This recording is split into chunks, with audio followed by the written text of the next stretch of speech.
कैसे हुई यदुवंश नाश। एक दिन सभी महर्षि तथा दतीजी और दुर्वासा द्वारका पधार रहे थे। तब अचानक सांब एक स्त्री के वेश में उनके सामने भ्रमित करने के लिए आया।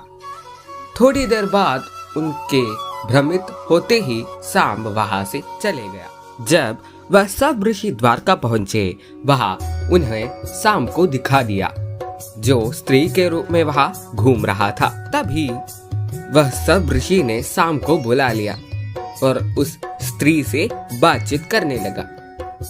सांब के मन में एक प्रश्न आ गया और भ्रमित करते हैं।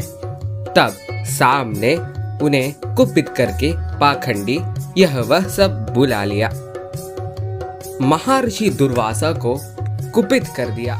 सांब ने पाखंडी कहा तो दुर्वासा ऋषि को कुपित हो गया। दुर्वासा ऋषि ने श्राप दे दिया कि तुम्हारे शरीर से उत्पन्न हुए एक बच्चे को जन्म दो। तब सभी भयभीत हो गए। सांब मरणांतक पीड़ा में ये सब सह रहा था।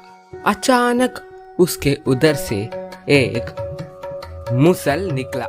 उस मुसल सांब के उदर से बाहर निकलते ही प्रकृति क्रोधित हो गई। श्री कृष्ण और बलराम वहां पहुंचे और सांब को एक सुरक्षित कक्ष में लेटाया।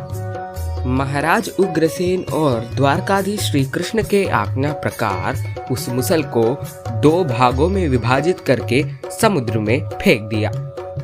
एक टुकड़े का मुसल थोड़ी दिन बाद धरती पर एकत्रित होके एक घास के रूप धारण किया। तभी यदुवंशियों के बीच वाद विवाद की चर्चा हो रही थी। सभी द्वारका के समुद्र के तट पर पहुंचकर वहां एक लड़ाई शुरू हुई। लड़ते लड़ते इस मुसल से उत्पन्न हुए घास को लेकर परस्पर हत्या करके यदुवंश का नाश प्रारंभ हुआ। ये सब मुसल पर में हुआ था।